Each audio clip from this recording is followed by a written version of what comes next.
You ain't hip to this, are you? Huh? Queen, you ain't hip to this, are you? I thought you like Hank Rain.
Huh? Some of y'all right there, you've been caught up since you was a little kid and never found out the truth.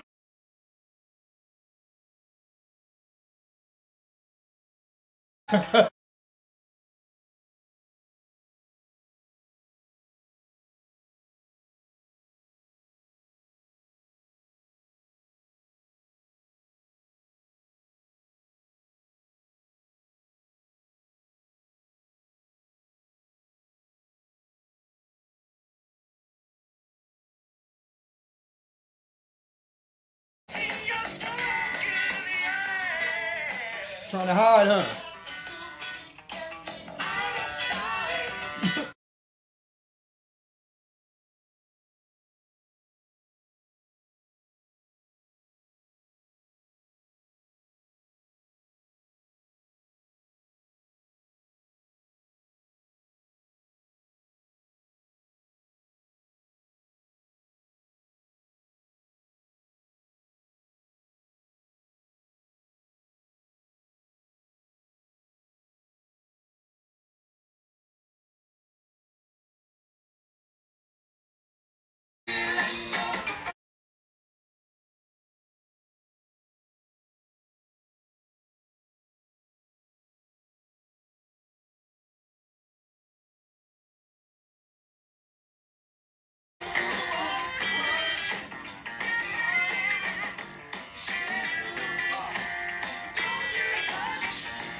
Uh, uh.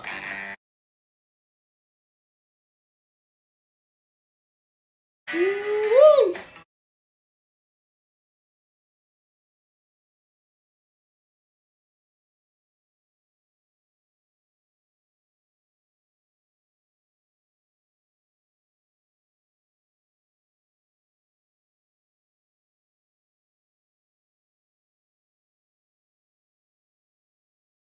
The funkiest white people to ever pick up some musical instruments and sing.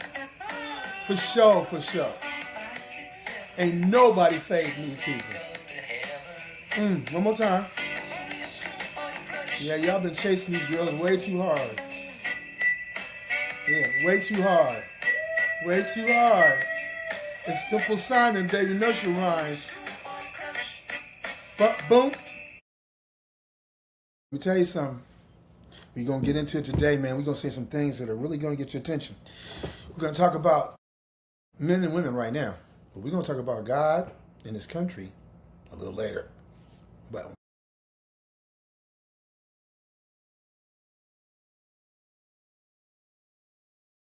we all start off in a certain place. We all start off with a tricks mentality. And then we end up, hopefully, becoming a real man. Go ahead, Brother Bob, start this thing. All right. Trying to get it rocking and rolling here.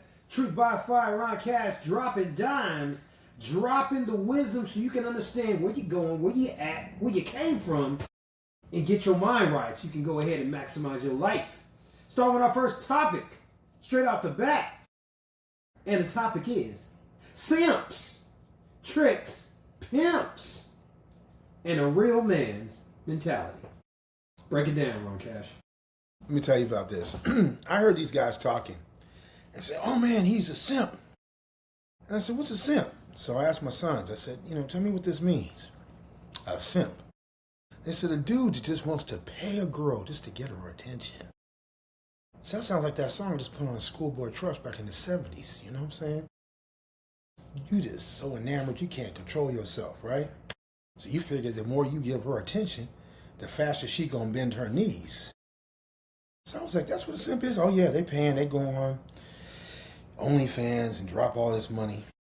Eventually the girl says, okay, you give me $15,000, I'll show up at your house, $20,000, we'll hang out and party, and $50,000 if you want them draws. So that's simping. But you have a semi-quasi relationship.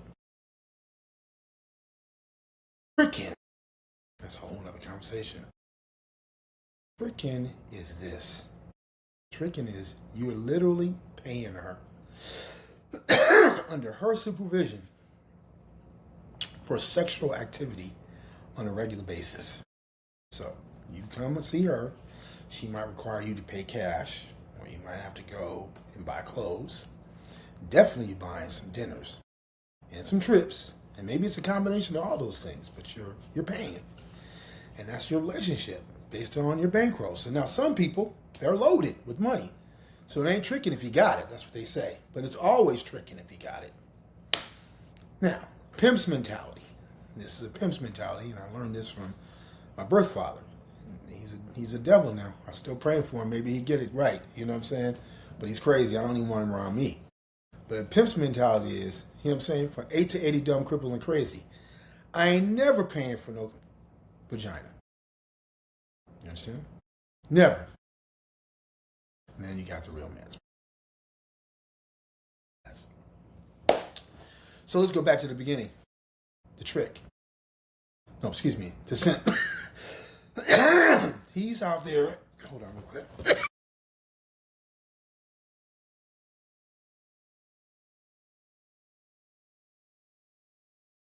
Inside of that vent, it's going to cause problems for me.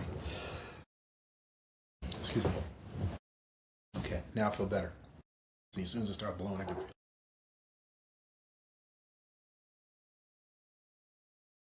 Plus, this shit's not working out.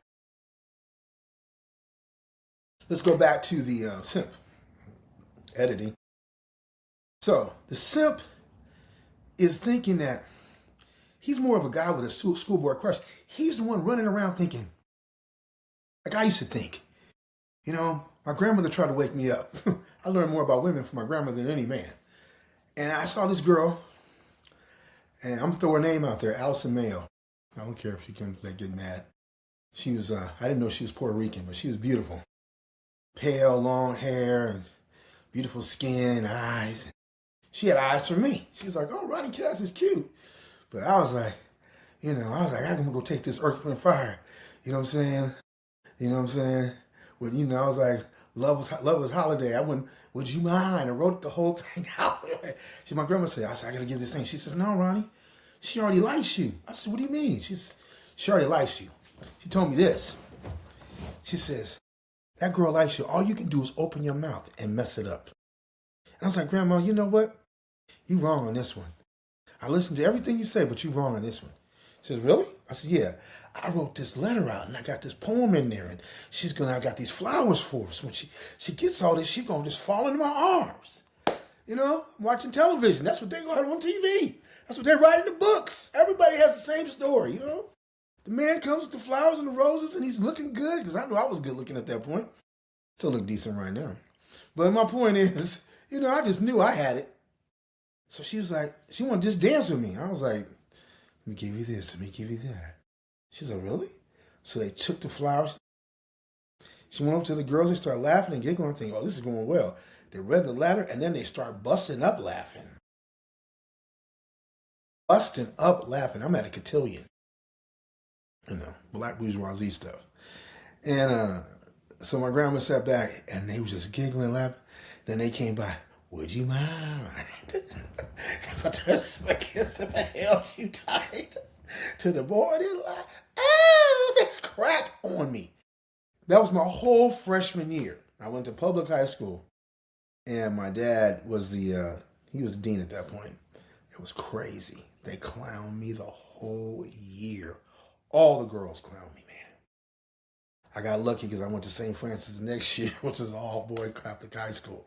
Because I was at Catholic junior high school, Reformations from 7th and 8th grade.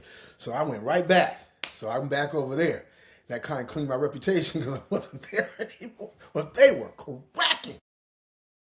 Embarrassing, man. They would just sit there and talk about me. Like, this nigga's so soft. I thought he had a little attitude. He was tough. They picked me apart. They broke me down like an old Chevy, man. They talked about me real bad. My reputation was just slaughtered. They was like, oh, I was one of the smartest, most talented, this and that, blah, blah, blah. And now I'm Scrub Willie. I'm on the end of the bench, man. People are just cracking on me. You hear what I'm saying? I've been there, player. I know all about it. God knows all about it. So I was at the very bottom, and so that happened to me. That forced me to not want to have sexual relations with girls in high school or nothing. I was like, you know what? Let me stay back because I don't know what I'm doing. So I'm in high school. I'm at private high school, and this Sacred Heart, they had a girl named Donna. She was a beautiful girl, and everybody liked her. She saw me. She says, no, this is my junior year. She says, I want you to go to my prom. I said, yeah. She was a senior. And everybody liked her. They was like, ooh, Donna's beautiful. She's this, she's that, she's that, she's this. She's like, I saw her at one of our dances. We had dances at our school. We have 5 Catholic girls' schools at our one dance. So we have all these girls, and she's like, nah, Ronnie Ca is the one. I want him. So I was like, okay. This time I got a little bit more backbone, a little bit more heart, a little bit. And so she was like, okay, I want to take you to my prom. I was like, okay. So then after she asked me, I got asked by 3 more girls. So I got 4 proms. One girl, she was cool. She wasn't the best in the girls. She was a sweetheart. I'm not going to throw her name out. She's one of the nicest people in her and her family. Her 2 sisters and her brother. They're the nicest people in the world, man. Sweetest people in the world. I love them to this day. I want to put their name out there. I'm going to have to pray on that one. Maybe I'll put it on the edit. But these people are the Brew family. Brews. I got them out there. I love you. You guys, the whole family's cool. So I took her, and so we went to the prom too. That was Alverno. So all these girls were like talking about me, boom, boom. So Donna would come to these dances, and she would just hold my hand. And I was like, she would hold my hand, and I'm like, dude, this is cool. But I never had a girl hold my hand. So one of my friends, Todd Short, sucker, call him sucker, if I see him, I'll smack him in his head. He was mad because I pulled this girl, right? But he let me use his car to take this girl to the prom. It was crazy. Actually, no, that's not the truth.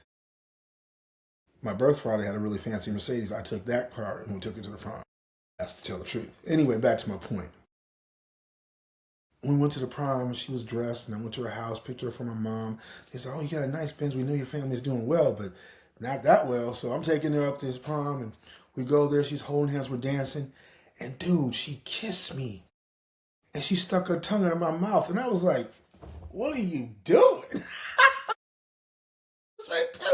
I like pulled back. She grabbed my head, my neck, and pushed me forward. She was like, she had big breasts. She was fine, man. That was a beautiful black woman. She was mixed. She was gorgeous. And every step of the way, bro, she was bad as a mug, man. Daddy, I think her daddy, mom, and doctor. She's pushing her boobs all up on me, man. It was ridiculous, man. That's the first time I felt an erection for a woman, like erection. Like, I know, over there masturbating when you're a kid, but I was talking about like for real. And she was pushing me forward close, and I was like, what are you doing? You know what I mean? I just felt uncomfortable. You understand? So this girl kept trying to press me. And she's like, you gotta come on, man. You gotta take me out. I said, nah. She ended up with a white boy at my school. She ended up with a white boy. Everybody was after her. Even the white boys were after her. And it didn't make me mad. I wasn't jealous. Because me and George is cool to this day. George can't outrun me. I outran George like it was nothing. But he pulled her. So I get out of high school, I'm still a virgin. Understand that? Me, I'm a virgin out of high school. Now, if you know me now, it's different. And my boy Creeps over there like, I didn't know you was a virgin. I was a virgin, man. I was a virgin, dude. I was a virgin in high school. No panties, man. 1-800, no draws. 1-800, no draws. No panties. So, I get out of high school, and I meet my birth father, and he's a fool.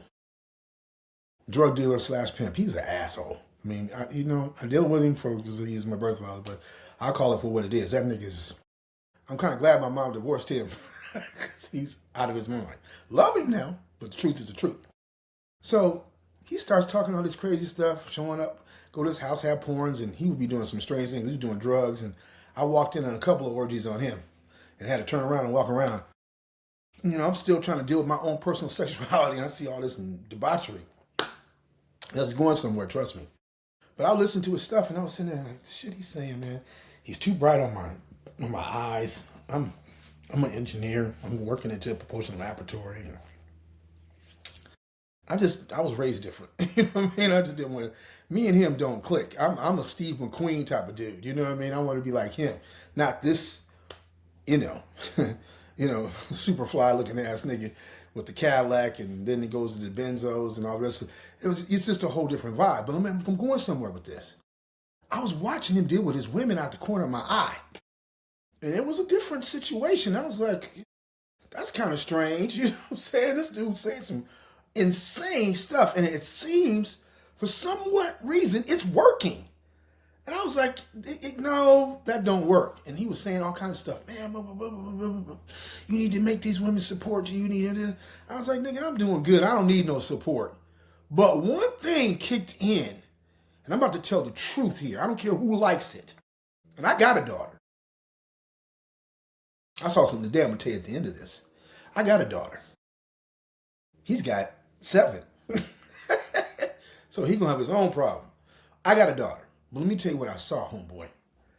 I saw this skinny dude, big hands, big feet. This nigga had women bowing.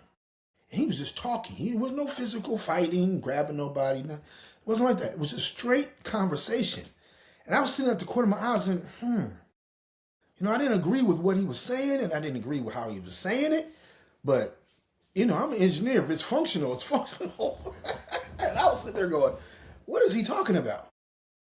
So you go from simp, which I told you, then to trick, because I'm trying to, get this girl, and you'll find out about it now. So I meet my first girlfriend. Her name is Janine Bagol. German, 5'11", gorgeous. I think my ex, Gina, took her picture and probably ripped it up because I really wanted that picture. I would have kept it to this day. She dogged me out on that one. I don't even know why you do that. Why you do that, baby? You love me that much? It's the first woman I ever loved. I meet her and we all wrapped up. And I was like, straight up, dude, when I met her, I was like, dude, man, let me tell you. That's where I was at that point in my life. Like, man, hey, Ron, what's going on? Hey, bro, everything's great, man. Trust me. My life is going in the right direction, right in the perfect perspective, brother. Everything's going great, man. He's like, okay. So I meet Janine, and everything's going great. And I'm in love. And I'm like, dude, I'm ready to get married. I know it. This is it. I'm ready to get married. I am going to buy her everything. I'm going to make sure that everything's... Boy, I'm going to be an astronaut. I'm working on computers. I can see I was already doing great, and I was going to make a lot more money than I was making, and I was still doing really well. And all at once, man, she had some of her friends come by, and they met some of my friends. You're in high school. I was coming in. I was going to college, but I was really scientific, and I was really blessed with intelligence, and I had the right people around me to open up doors that are just, were unheard of at that time. And I'm working at Jet Propulsion Laboratory. I'm working on the Galileo project. I was involved with all these brilliant people. And then to have this girl who's looking like I Dream of Jeannie, better and younger. It was ridiculous. That was my dream girl. And so this girl came over, she introduced to my friend, and she was a little loose. She was like a little whore. She screwed all the black guys. She was like, I'm going to have a great time. So she tried to come to me. I was like, look, I'm in love. That's what she says. Janine, I said, you think she's with her family? I said, yeah, she's with her family. She ain't with her family. She got another dude. I said, listen, you need to stop talking to me like that. I don't want to hear that. She said, no. She was somebody else. I said, no, she ain't with nobody else. She loves me. We are in love. We made love on the beach. She had orgasms all over it. We was having a great time. There's no way she could feel like that for anybody else but me. It's impossible. I'm Ronnie Ca. I waited. I'm in love. But I forgot one thing, but I'll tell you about that at the end. I skipped over. So me and Janine are happy in love. And she says, well, get in the car with me, and I'll take you exactly where she's at. I said, no, she's not. Yes, she is. So she says, so this is when we didn't have cell phones. So she used my homeboy's phone and called her mom's house. And white girl to white girl, because I'm not messing with no black girl. I'm only messing with white girls. So these mom called, ding, ding, ding, ding. Is Janine there? She says, no. She's at a football game with her other girlfriend, and she'll be home a little later. She says, okay, and had the phone so I could hear it. I was like, what? For the first time, doubt hit me. For the first time, there might be an indiscretion hit me. Maybe I don't know what I'm talking about hit me. For the first time. Bah! Right there. So I was like, okay, let's go. So I get in the car. I said, man, she wouldn't do that to me. She wouldn't do that to me. So we go to a football game. Now, I'm going to junior college. I am 19 years old. I'm 19. But I've been going to college since 17. Okay? So I'm like 17 and a half, 18. So maybe got a year and a half in. Something like that, man. I go to the football game. Now, at that time, I'm 6 feet right now, and I weigh 240. 244, between that right now. I'm going down to 230. I'm on my way. But for a while, I was 260. It was looking good on me. I was too big. So I came down some. Back to my point. Right there, I was 190, 195. You know what I'm saying? 190, 195. So I go to this game, and we walk to the stadium. And you have those big openings in the stadium? And my girl was 5'11". And she's standing there with some jeans on, some high heel shoes, and a jersey with a person's name on the back of it. And she had these pom-poms, but she was facing, I was seeing the back of her, with this long blonde hair hanging down in the middle of her back. And she's like, yeah. And I went up to her, I said, what are you doing here? And whose jersey is that? What is wrong with you? And the dude walks up. I'm up in the stadium, so he's like probably the height of before you get to the second floor. That little ledge might be 12 feet, 13 feet. And he's above that. He said, who was this nigga? And he was a black guy, but he was 240 pounds. He was the fullback, running back, and he was a linebacker. He was starting. His big old brother. His name was Terry. I never forgot his name. So he was like, what you gonna do, nigga? Whoa, whoa, whoa. I said, this is who you fucking with? He said, what you gonna do? You got something to do? Don't talk to come to me. I jumped off the top of that thing and landed on this nigga and went to whooping his ass. His whole team jumped on me. And I was whooping them on pure, straight, motherfucking, my heart's destroyed and broken. So now I am 100% a trick. I am in this forever. Now, if whatever it takes to get her back, I'm on top of this dude. He got shoulder pads on, everything, whooping the snot out of him.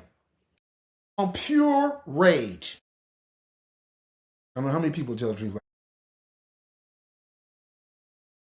So the security people came. The players like, damn, this nigga jumped off the stage and whooped his ass. I didn't break not a bone, didn't twist an ankle. I landed on that motherfucker and went to beating his ass.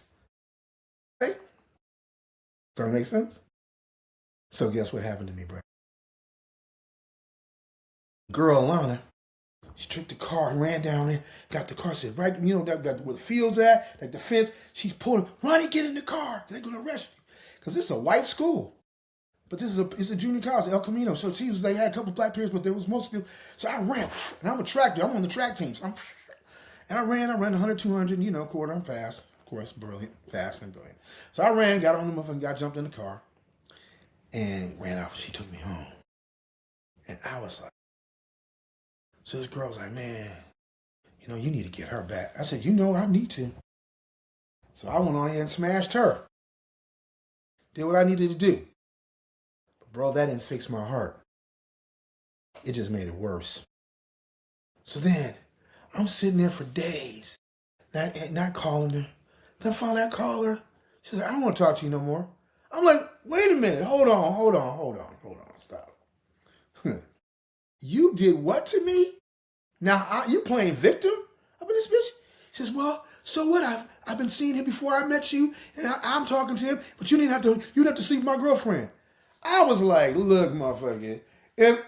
So now she done reversed it back on me. Got me chasing her again.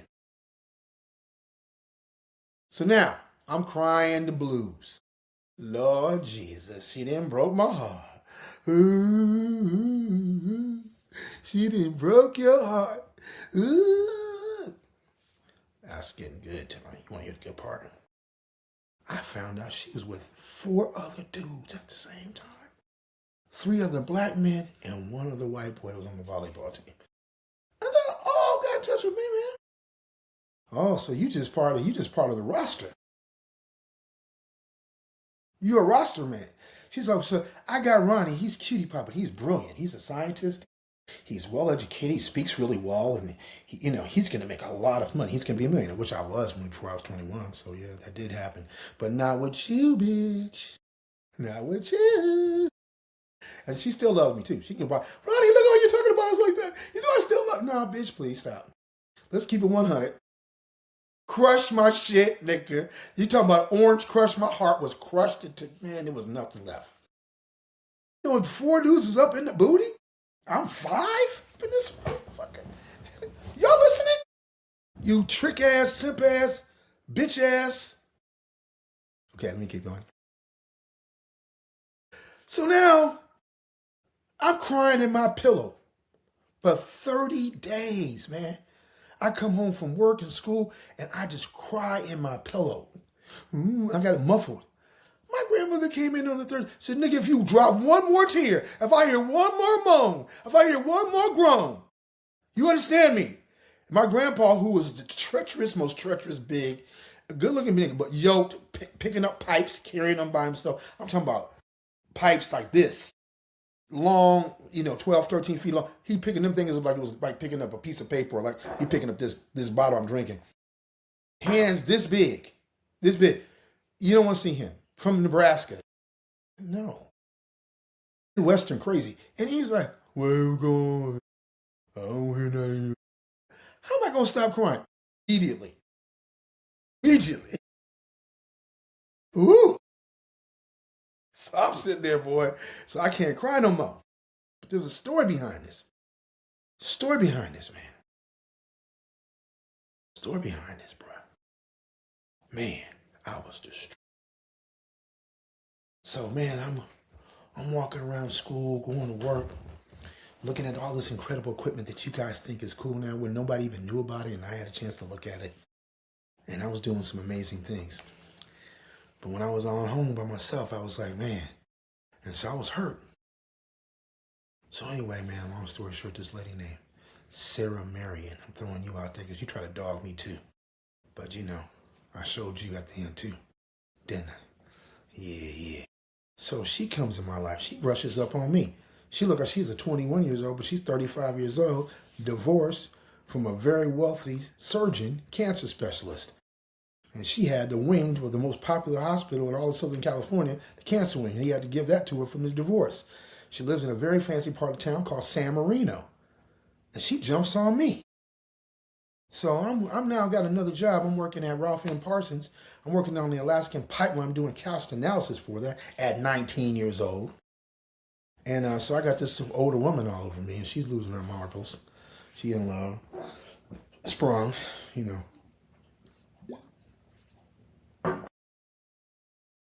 And she sends me, she don't like my job. My job's paying me a lot of money for that time, $89,000. For a 19-year-old back in the 80s, I know I look good, don't it? Look good for 60 plus, don't it, baby?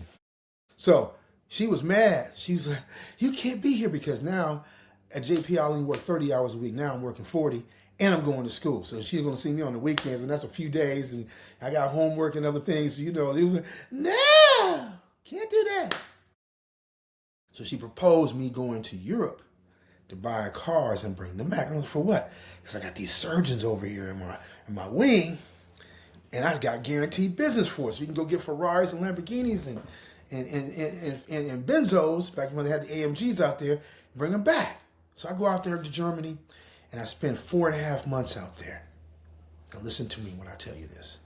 This is real. I don't care who likes what I'm saying. I go over to Germany, and, you know, I got a baby face now, so I really had a baby face back then. Basically, when I pulled up, they were like, who are you? I'm like, yo, where are you from? You from the world? I'm like, what do you mean? You from LA, right? LA and New York. You have to be from the world. I was like, yeah, I'm from LA. They was like, okay. So in Germany, they have legal prostitution. I want you to listen very carefully what I'm saying. I'm kicking them straight ballistics. Not here in America, but in Europe. They have legal prostitution. The government sanctions it. They give the girls the shots and do all this stuff. Now, I was taught by this birth father, fool, insane person, devil, that you don't pay no woman for sex. That the one part of my whole conversation, his conversation, that's stuck in my head. I ain't paying for no booty. Now they got my heart run over. This girl then ran me over. I thought at least I had one man to fight. Nigga, I got to fight 4 other dudes. At that point, I realized, you know, she a hoe. She just a fine, beautiful one, but she's a hoe. You know what I'm saying? So I had to keep her moving. So I'm now in another country. This girl loves me. She's a nice lady, and I did like her a lot at that point, but I wasn't in love with her. You know what I'm saying? I'm still feeling the pressure from this other one. So anyway, keep it going. I'm in Germany, man, and I meet these dudes, and they're walking me around. I went 3 days without talking to nobody. Nobody. I met these 3 dudes that were in the military that stayed back in Germany. They didn't want to go back to the army. They just stayed in Germany and lived there. And they're walking me around and walking me around. They're trying to figure out where my money was, but I had a money belt with almost $300,000 back then. That was a lot of money. So this woman was very rich. She's giving me money. I'm walking around, whatever. So anyway, long story short, brother, I'm walking around, and they taking me inside these brothels, red lights, and it's done nicely. It's not like you're going to, you know, the hood and women's walking around in dirty shoes and shit. They got it look like a showroom. Like you go to a Macy's or a Nordstrom, the women be sitting in the window and this and that. And then if you go to the higher end, they had apartments and it was really fancy, nice condominiums, all pimped out. So we walk by this one girl's room, and I said, dude, I'm just not going to pay for no, that's never going to happen. I see you nice girls, and I'm just, my mindset, and plus I got to take off my clothes, and I got this money around my belt. No, nigga, I'm not doing that. That's not going to happen. No, my mind was no. Listen to me carefully. I'm keeping it 100 with you. So this woman walks out, and see, out there, they created the tanning machine in Germany. And this woman had 38 double D's. She had a braid on her hair, blonde, come all the way down to her behind, natural blonde. She had a gymnast body, about 5'8", and booty ripped, everything, and beautiful face, little bitty nose, big eyes, black lips, and just booty sticking up. And she's gorgeous. And she says, who are you? I'm looking around with these 3 other dudes. I'm 4 guys. She says, no, not them. You. I said, me. She said, come here. I said, nah, I'm cool. I said, no, it's not happening. She says, no, come here. I said, no. She said, I just want to talk to you. I said, you can talk to me from here. You know what I'm saying? I done had my crush. I had my heart crushed, my nuts crushed, my soul crushed. I don't need no more crushing. She says, look, you need to come here. I said, no. Finally, she came over and talked to me. They said, she won't even room. They would say, bro, she don't talk to nobody black. Like, you are. I was like, what? Because out there, they don't have racial issues. She said, no, she don't play with nobody like that. She's serious. I said, okay.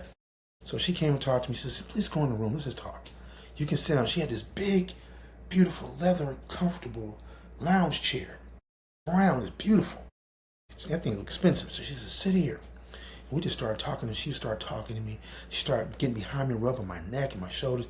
She said, let me close the door. I said, nah, I'm cool in closing the door. She says, let me just talk to you. So she's talking to me, and she's massaging me, and she's telling me how incredible I am. She's never seen anybody like me before. She's doing all this stuff. I said, go ahead and close the door. She closes the door. She starts kissing all over my body, unzips my pants, gives me oral sex, which was incredible. I don't care who's listening, because everybody needs to know I got a daughter too. All right? And I love her more than you know. But I'm keeping it 100% real. But when she tried to have full on, I said, we're not doing that. Because I had to be exposed, and I wasn't going to have my exposure on my paper. This woman's a professional at what she does, and I had enough common sense to know that ain't working. Here gets to the good part. Man. She says, okay, well, you know what? Tell your boys you're going to meet, you're going to see me, you're going to go tonight with them to the boat. And when you get off the boat, I'm going to be there waiting for you. So I go out there and say, man, what did she tell you? What did she do? I was like, none of your business, nigga. I ain't going to tell these niggas. Who's these niggas? They were like, we just keep getting They said, Ron, she don't mess with nobody. She only messes with really rich white men. She don't talk to nobody black. She don't like black people. She in love with you. I can tell, man, she ain't never talked to nobody. She keeping you in there. How much you charge? I said, I paid nothing for that. I'm not paying for no prostitute. Here gets the good part.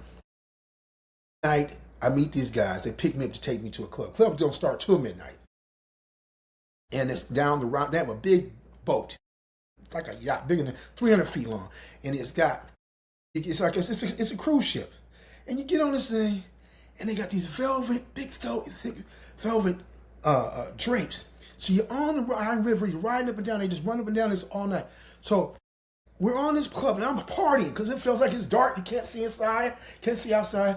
And man, excuse me, it was a cold night. We're partying.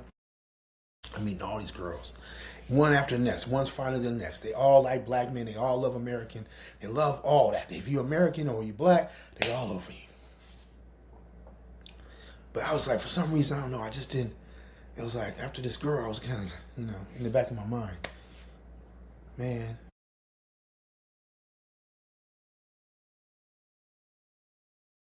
They opened up the drapes, and it was like 10 or 11 o'clock in the morning.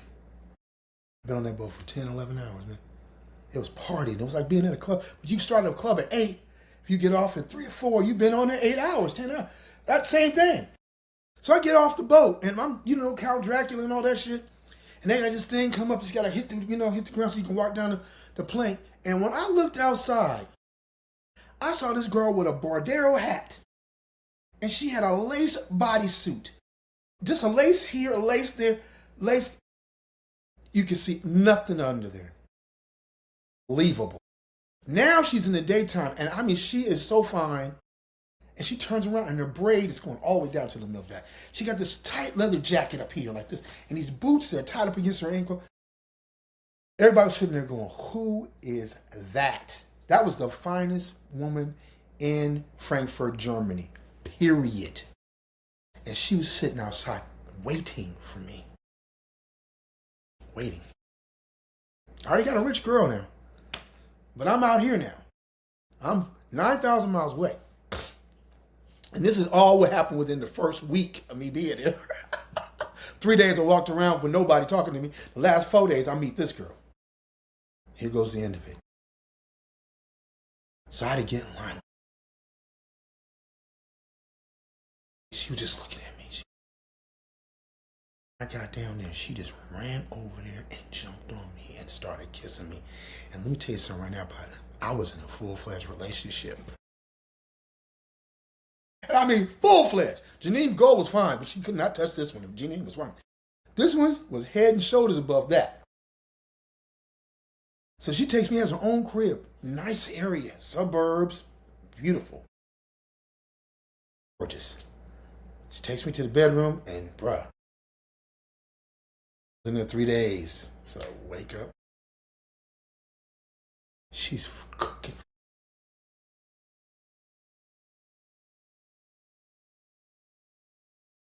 The treatment was ridiculous. And I'm like, damn. I said, well, hey, no. Do that. Oh, okay. I was like, damn, that shit does work, don't it?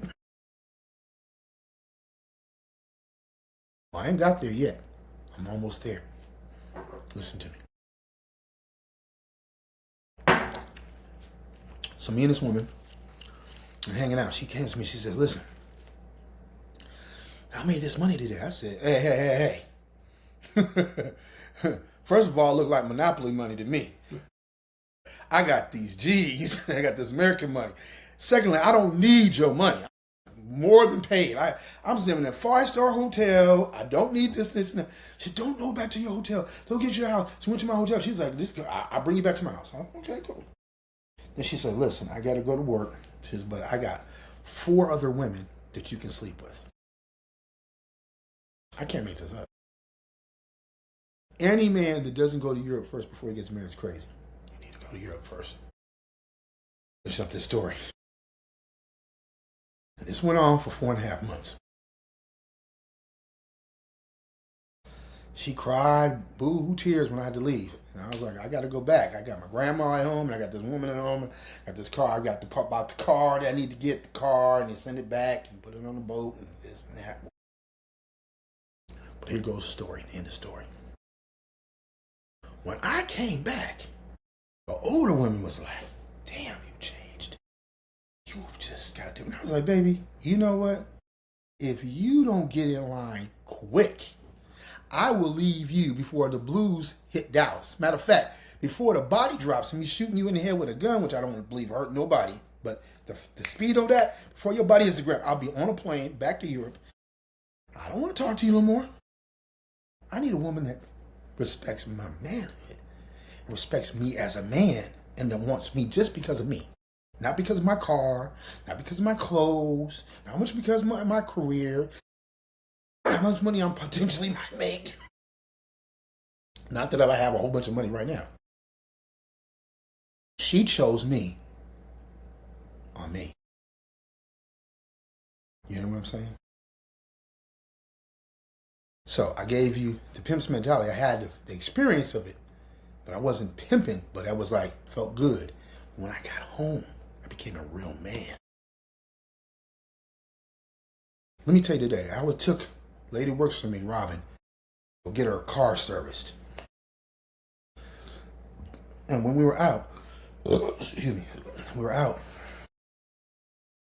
she was at Jiffy Lube, well, and the food was put back in the car. And his father comes in, he got his daughter this purple, pinkish, Jeep, mag wheels on it. I said, see, she's spoiling his daughter. Isn't that a great thing? I said, hell no, it ain't a great thing. If you got to chase behind your daughter to get her attention and throw her material things, you are setting yourself up for a fall. I'm not doing that. I told my daughter, if you don't like what I'm saying and doing, you can get away from me. I'm not chasing her. I don't chase no women. 8 to 80 dumb, crippled, and crazy. I'm not chasing you, and I'm not paying for you. I'm standing on this. If you want me, come holler at me. I don't rate chase women. They come and talk to me because I'm friendly. Hey, how you doing? Blah, blah, blah, blah, blah. And they be like, you know what, Ron, you're so nice, and I just like to talk to you. You make me feel comfortable. Cool. We can have mutual respect up in here. But me kissing your ass because I'm trying to get you to smell your punani, you're crazy. Now, I have a daughter. I have to show her, you got to treat me like a real man. And when a real man comes to your daughter that you've been throwing all your material items and kissing her feet, when that guy comes and, hey, I ain't listening to you, that's when she goes, ooh, I got the very thing that happened to me, bro. At the end of this story, I told you I got something really powerful to tell you. I lost my virginity to a teacher that was working for my mom. My mom was a principal of a high school. I ain't gonna name the names, I'm not doing it, but my mom's almost dead anyway, so it ain't no big deal. She probably old and wrinkled up anyway. But I was 18 and a half, 19, 18 and a half before I just met Janine. I met Janine after, and I met this girl first. And so she was treating me like a little, like dudes do high school girls, push their heads down. tell them what to do, how to do it. She was doing that to me. She pushed my head down. She treated me like that. She did things to me, but she wouldn't let me have sex with her. She'd do all this little stuff to me and make me do all this stuff to her until I figured out how to get the cheat code together. And I know what to do as a man that most black men didn't do, was just go down. She pushed my head down. So she taught me some things. So as I told you, I was a virgin, and I was against that shit. I was like, hey, I'm a romantic person, and so she put my head down. So I learned a lot. So eventually I got so good at that, she finally let me have whatever I want. I took it. So, because it wasn't, I have to ask. She just, whatever you want. Of course she does whatever you want. So then I leave that situation, go to Janine. She pisses right in my mouth, runs right over me. I meet Sarah. She sends me to Europe. And then I finally became what? A man.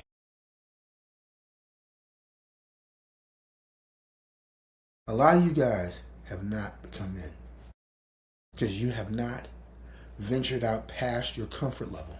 You stay within the things that make you feel safe. And you find a woman, let me talk to her. I can tell her everything. I can't tell my friends. No, don't say her friends. Can't trust another guy. No.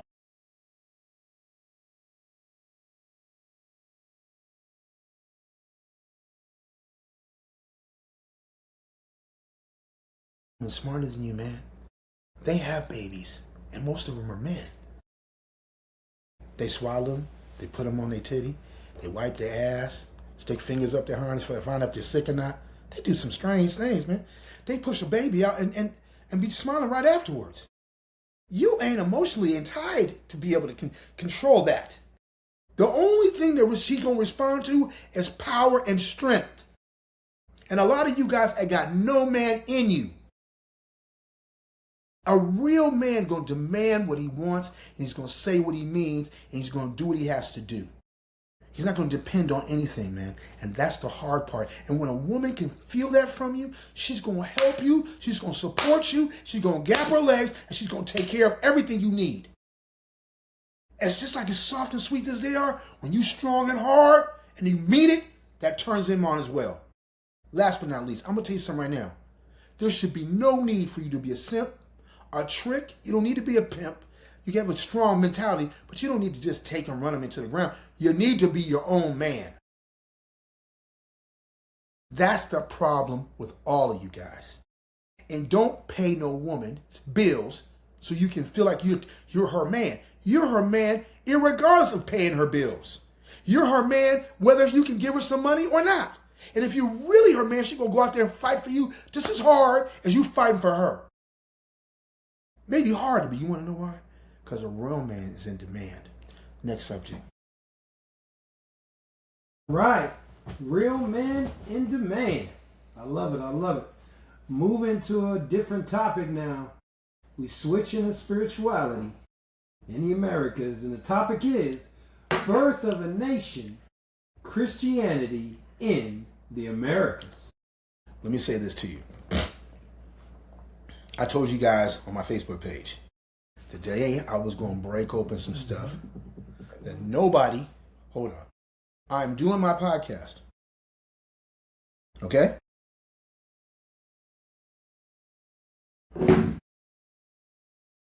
Crazy. Just talking about men and women. Crazy. I told you I was going to do something that was going to be monumental for Christianity, God's people, the church, and history. And we're going to do it right now. Being raised in the Catholic environment taught me some things that I think most Christians don't even know about. I live in Southern California, 350 to 400 miles down south from here. Cortez landed in 10 ships. I'm going to have my brother break out all this information very quickly. Those 10 ships changed the world. And those Spaniards, who I've been to Spain, oh God, I can't bring right now, but I've been to Spain. I think one starts with the M. God darn it, man.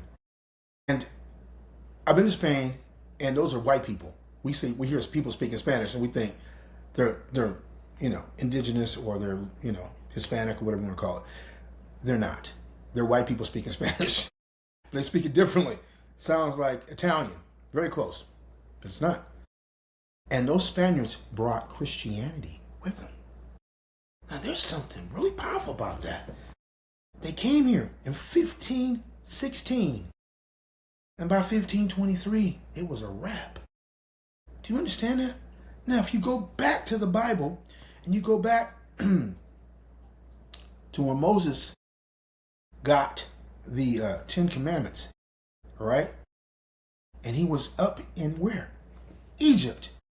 And as we speak about this, they had something that was exactly alike. What were those things that they had? Pyramids. Start reading about this, brother. The first 2 pyramids.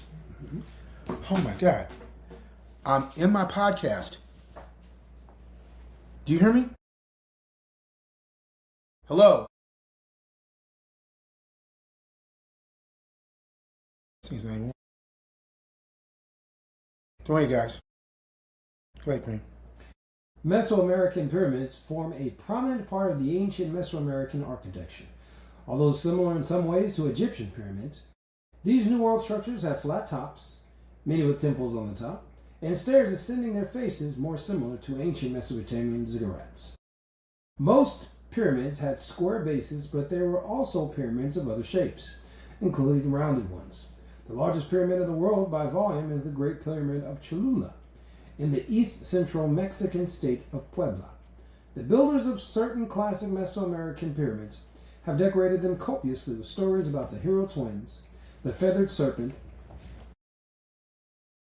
Mesoamerican creation myths, ritualistic sacrifice, etc., written in the form of Maya script on the rise of the steps of the pyramids. Stop right there. So they had looked like birds, they had live sacrifices, and they similarly look exactly at the pyramids that are in Egypt. That's exactly what the Egyptians were doing. How do we know? They were throwing the Egyptian, they were throwing the children of Israel's children into bricks. They were killing them for their crops and everything else like that. Isn't that similar to like Planned Parenthood? Keep on going. Aztec pyramids. The Aztecs dominated central Mexico in the 14th, 15th, and 16th centuries. Their capital was Tenochtitlan, on the shore of Lake Texcoco, the city of the modern-day Mexico City. They were related to the... Stop right there. The city of modern-day Mexico City. So it was already a city there before the Spaniards got there. Keep going.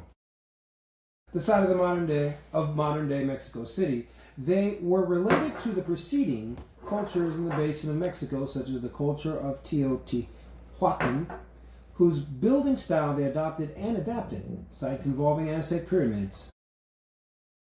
And it just has a list. Yeah, that's right. So let's drop that down. Okay. So now, God sent, he sent the Hyksos kings, which was Joseph, and all the tribe of Israel, which is with Jacob, into where? Into Egypt. Joseph got sent there, and he told them about a plague that was going to hit the land, a famine. And Joseph became king because he was able to prepare the Pharaoh before it happened. God gave Pharaoh what? A dream. Then Joseph's a dream interpreter, and they made him viceroy. They made him king, second under Pharaoh. So while he was there, the country got blessed tremendously. When Joseph died, then the new Pharaoh came in, and he wanted to kill all those people that were there because they outnumbered the Egyptians. But they didn't believe in God. They immediately went to destroying all the children of Israel. That's why they had to have an exodus. And Moses was raised in Pharaoh's house. You understand? So now we're going to read up on this about what happened with Cortez and Montezuma. Because Montezuma is now Pharaoh and Moses is Cortez. At a later date. Go ahead, Cream. Spanish conquest of the Aztec Empire. The Spanish conquest of the Aztec Empire was a pivotal event in the history of the Americas, marked by the collision collision of the Aztec Triple Alliance and the Spanish Empire with its indigenous allies.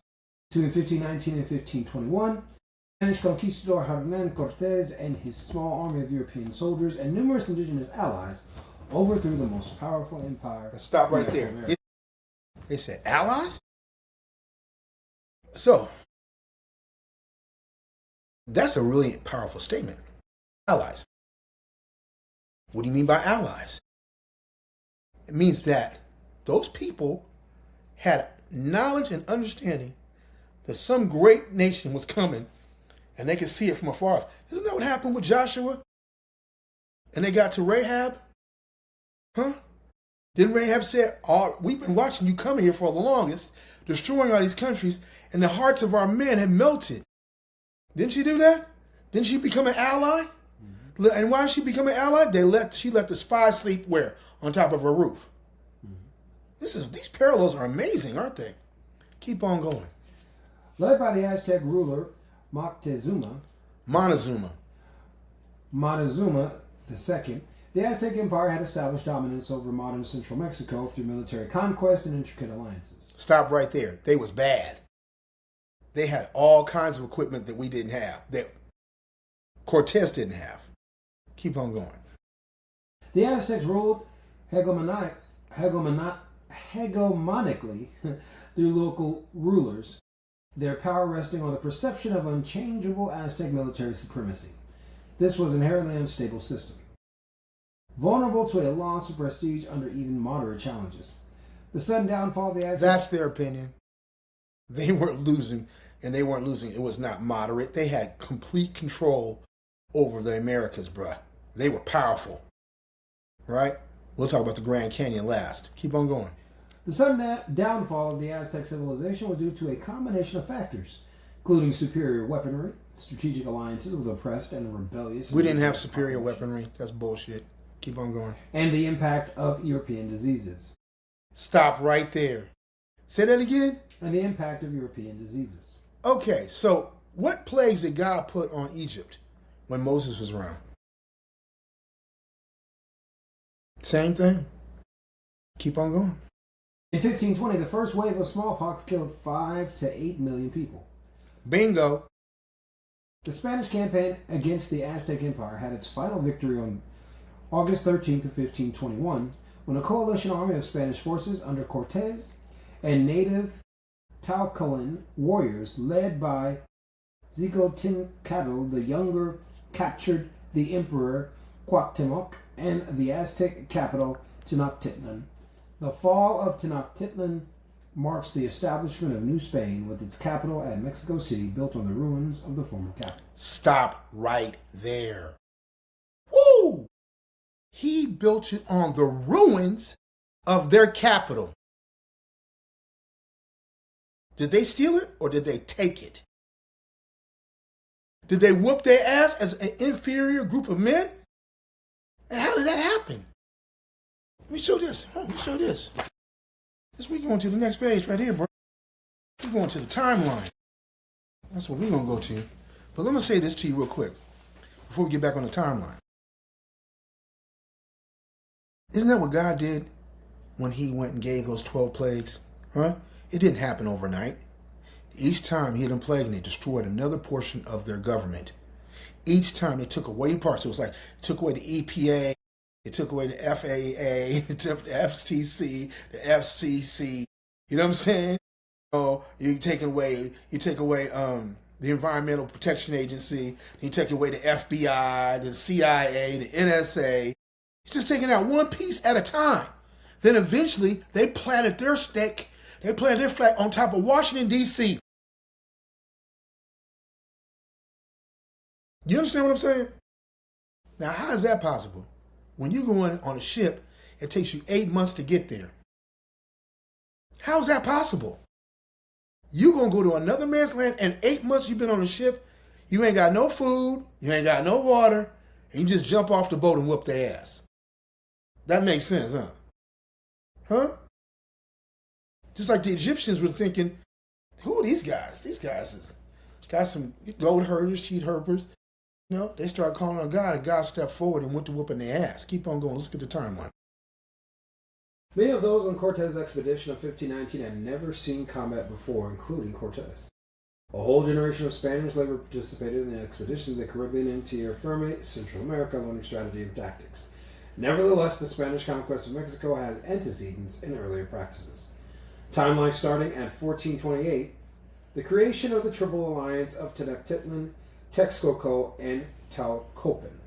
1492 to 93, Columbus reaches the Caribbean, start of permanent Spanish settlements. 1493 to 1515, Spanish exploration, conquest, enslavement, and settlement in the Caribbean and the Spanish Main. 2. Montezuma II elected Huitolani emperor, literally great speaker of the Aztec Triple Alliance. 1503 to 09, Montezuma coronation conquests. 1504, Hernan Cortez arrives in the Caribbean. 1511, Spanish viceroy in the Caribbean appoints Diego Velázquez to conquer and govern Cuba. 1515, Texcocan monarch Nezahualpili dies. Cacamatzin succeeds to the throne, the rebellion of Tlaxcaltecas. 1517, expedition of Francisco Hernandez de Cordoba to the Yucatan coast. 1517, city of Chololan secedes from Zacatecala Alliance, becomes a tributary state of the Aztec Triple Alliance. The 1518 expedition of Juan de Grijalva to the Yucatan and Gulf Coast, appointment of Cortez to lead a third exploratory expedition. Mm-hmm. Stop right there. Okay. So now, as you've seen, we just talked about the person they just took off. Who did they say founded America? What was his name? Just said it.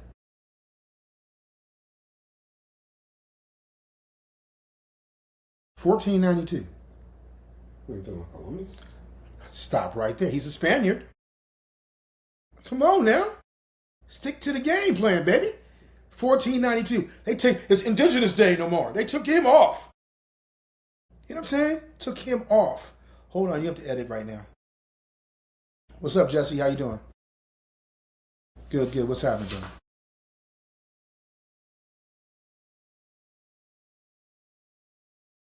Yes, yes, please. Just replace all of them, please.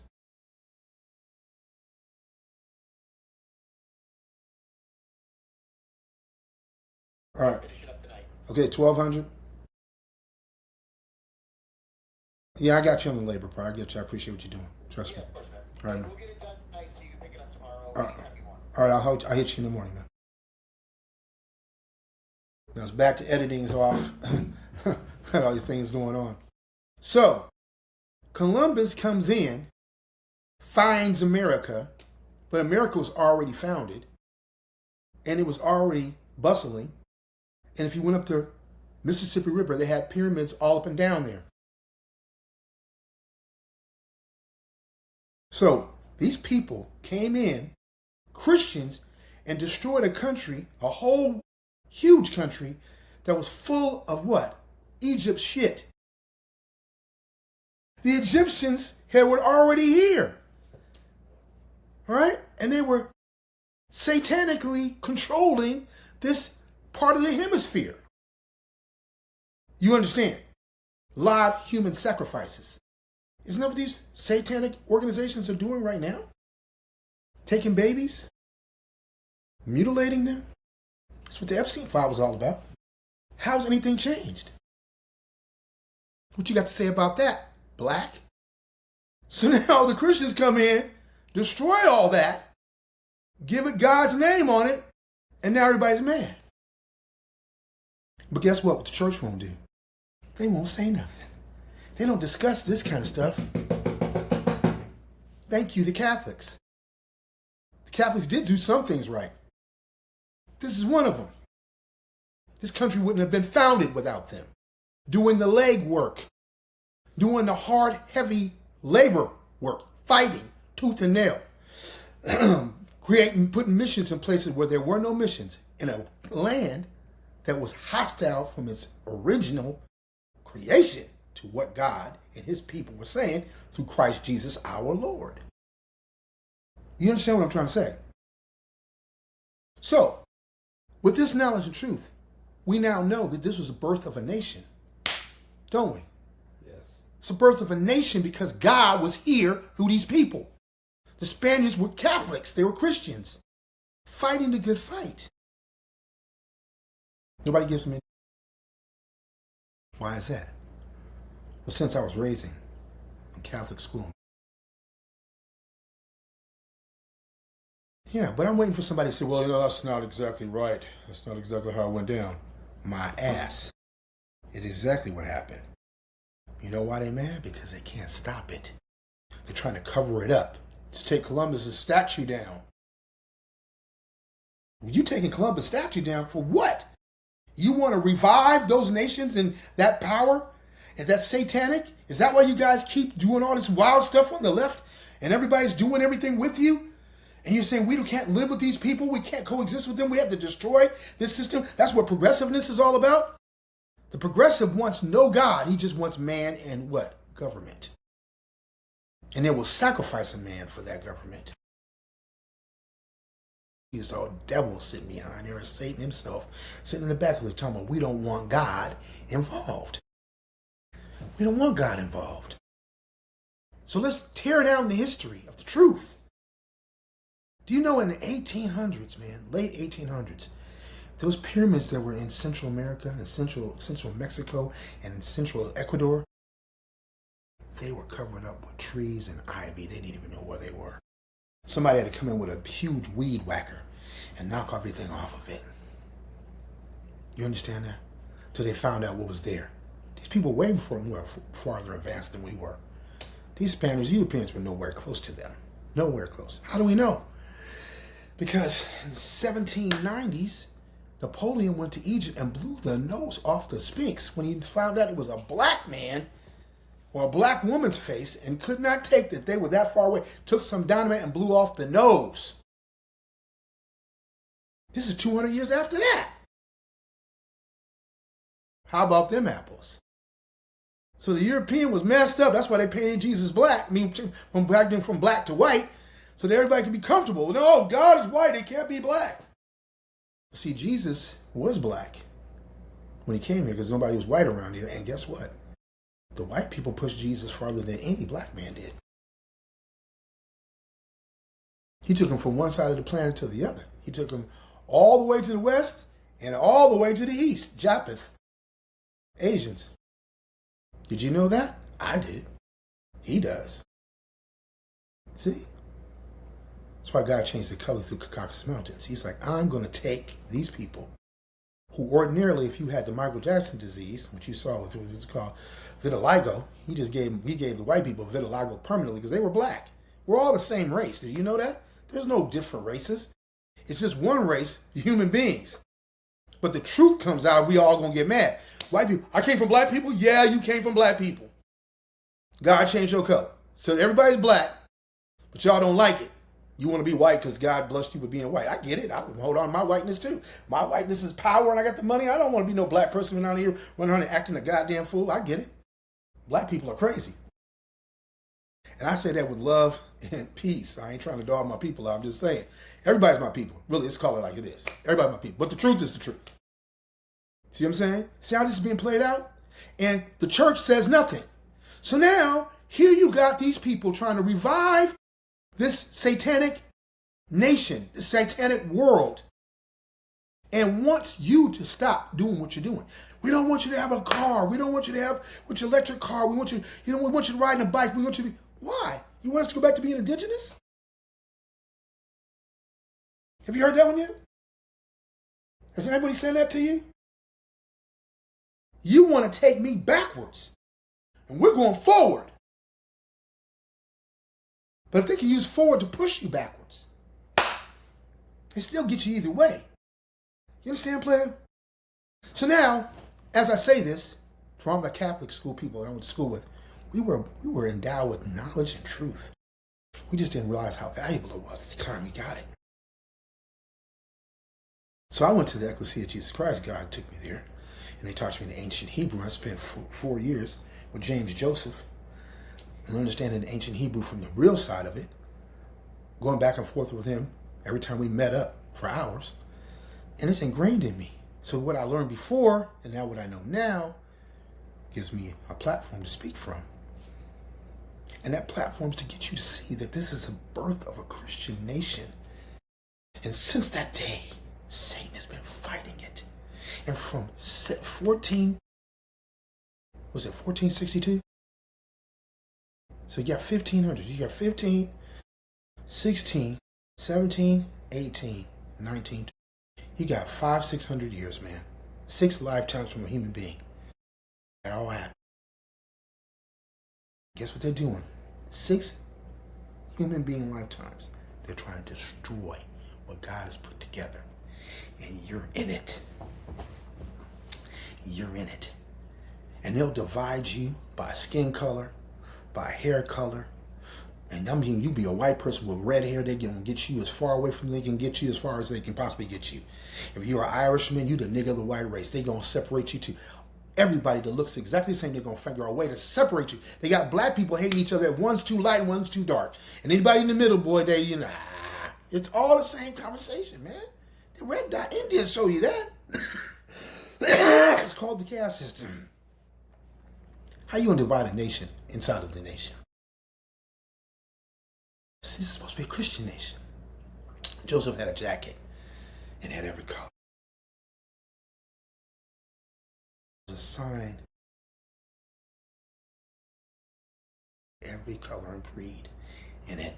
And then God did change the colors, but it didn't just change it from black to white. He gave them Asians that look like Japanese and Chinese and Korean. He gave them Indians and Pakistanis. He gave them Middle Easterners. Then he gave them Native Americans. See how that works? And then when he said, I'm going to call them under Christ, because those are all Abraham's children. They have the seed of Abraham in them. But when we talk about it, we only talk about Egypt. We don't talk about the rest of the world, baby. You understand what I'm trying to get across to you? And so in that context of what I'm speaking right now, I'm debating with anyone that wants to get there and show me there's no similarities at all, which is a lie, because we already know it is. That's why they're trying to tear this stuff down before you get your hands on it. So one thing about Europe, when you go to Europe, you can see where paganism ended and Christianity began. See what they're trying to do with getting rid of Christopher Columbus, trying to get rid of all these artifacts, trying to get rid of all this information? Huh? It's Indigenous Day. Well, he got these Hispanic people. I'm an Aztec warrior. I'm like, really? So they got destroyed. You gonna try to bring it back? Yeah, we're gonna try to bring it back. You're on stolen land. Ain't nobody on no damn stolen land. Everything that happened when the war with Mexico, when we won, we bought it all from them. That's after the Alamo and everything else. It's still a Christian nation. And when I say these things, it's not a Christian nation. Only because Obama's monkey ass came up and said that? Fuck Obama.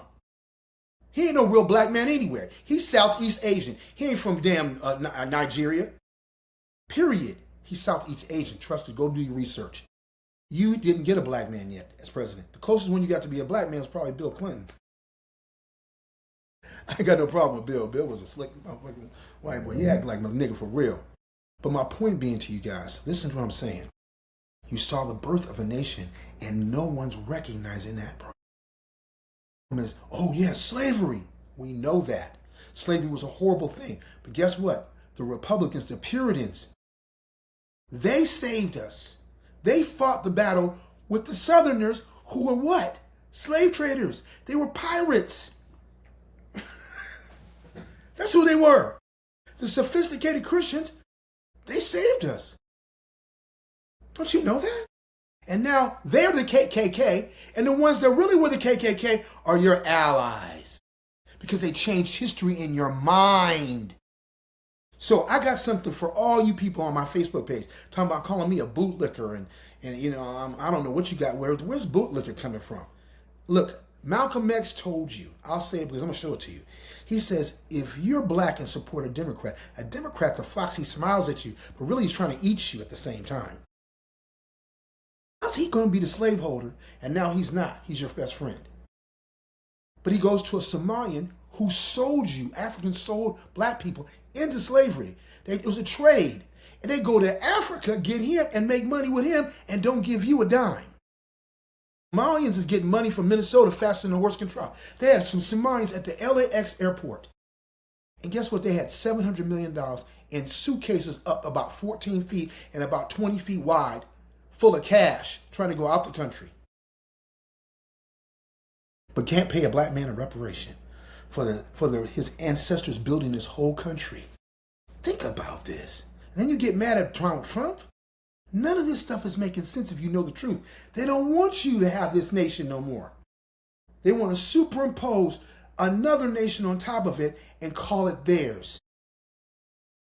And if you don't wake up, you and your descendants are going to be victims. Next subject. Moving to the last topic. Very in parallel what we just talked about. Why hasn't the church spoken up about this Christian nation from the historical perspective, from the biblical alignment, and have not taken a political position to defend what God has already given us? That is the quintessential question that there's really no definitive answer. I guess they don't appreciate God for what he did. They're not grateful that we have a nation that's Christian, that we have the rights we got from the Magna Carta, as the king said. But the Magna Carta was trying to control the king, who came over to us and to our House of Representatives and spoke and tried to chastise us for our own country that we fought him and his descendants from to be independent. You understand? This is a Christian nation that's free. Free of tyranny, free of outside nations telling us what to do, trying to tell us about coalitions and saving the earth. Nigga, save your side of the earth, which is a very small side of the earth. South America and North America are huge. We control the Pacific Ocean. The Pacific Ocean is the biggest ocean on this planet. You see how good we are? God gave us the best of everything. We're the biggest island in the world.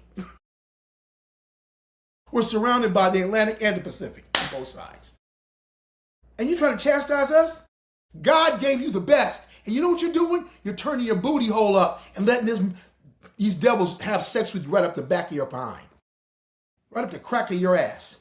And you're giving it up, Christianity. You're giving it up, God's people. You're giving it up for nothing. What do you get? Oh, they pay attention to me. I'm on social media. People are watching me and I'm getting likes. That's a turn on to me. Maybe a girl give me some attention and I don't have to pay her so much money to have sex with her because I'm a trick. Oh, no, man, I'm a simp. I'm not a real man, though. Toxic masculinity is very bad. It's scary. Do you understand what's happening? The church is acting like it's impotent. The church is acting like it's a wimp, loose noodle. The church is acting like it has no backbone at all. Salamander-looking ass motherfuckers. You are not fighting for Christ. And you don't know anything other than, let me tell you about Jesus. And when somebody asks you a question about this, you're going to have no answer for them. Thank God that God gave me this knowledge to give it to you so you'll have something to argue back with. Maybe y'all stand up and be a man.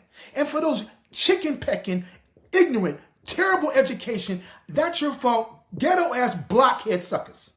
Let me tell you something. I saw this preacher, we got the guy, he's brilliant, he'll tell you about data centers. I created data centers, bruh.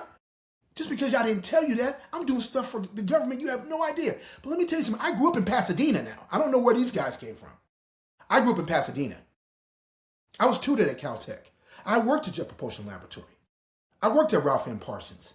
I worked at IBM. I've said this before.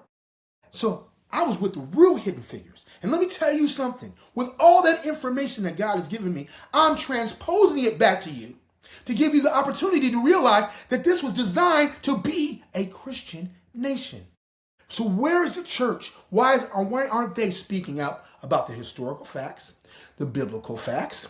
And then why aren't they taking a political position and stand up and say, you know what? This is our platform. We stand for Christ in everything we do. How can a Christian take his Christianity out of his body when he goes and politically makes decisions? How is that possible? Give that to Charles White. How do you take Christianity out so you can make an independent, non-biased decision for the government? That's impossible. The king came over here and said, I'm the king of England. I'm telling you what we had a problem with, and yes, we have problems, but I'm recognizing the fact that you taught us something, but you're also part of us, so don't just leave us 100%, because right now you're so strong and we're so weak. He was begging for help.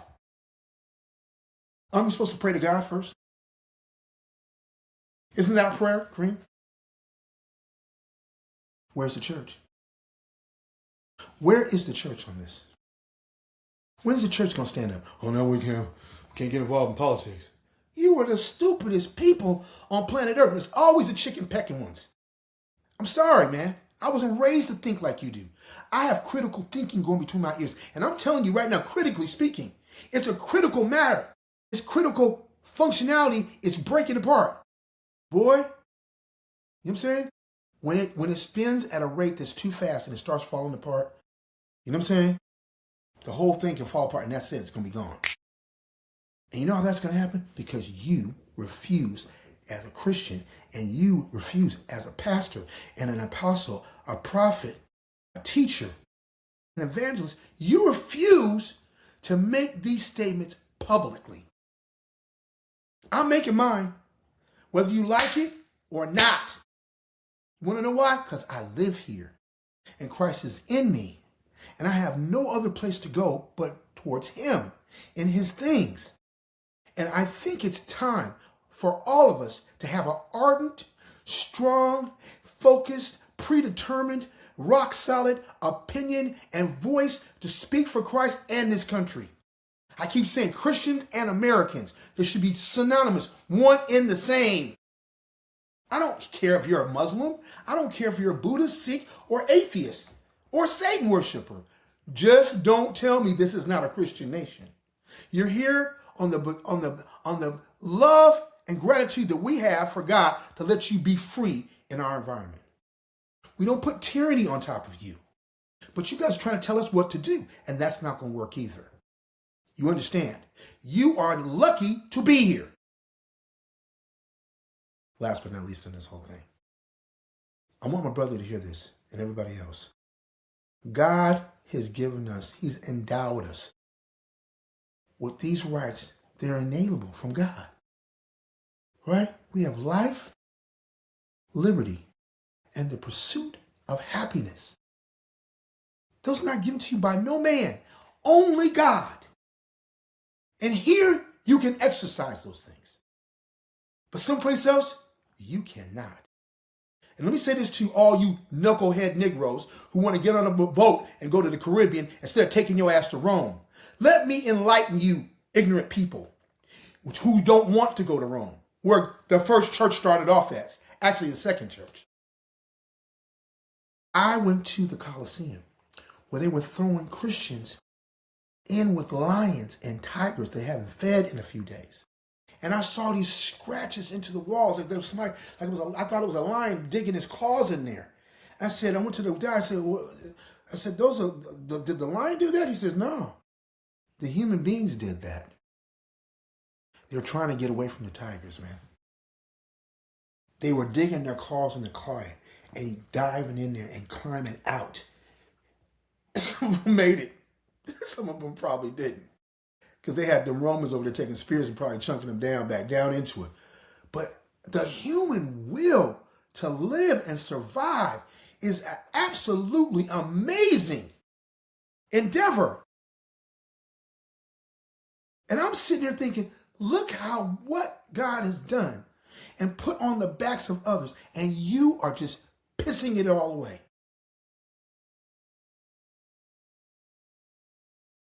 You guys better wake up before it's too late. I hope this message reaches you well, and I hope that I've made some kind of an impact to make you see how valuable God really is. God bless you. God bless this country. And stop being a sucker. Don't be chasing the women. Let them chase you.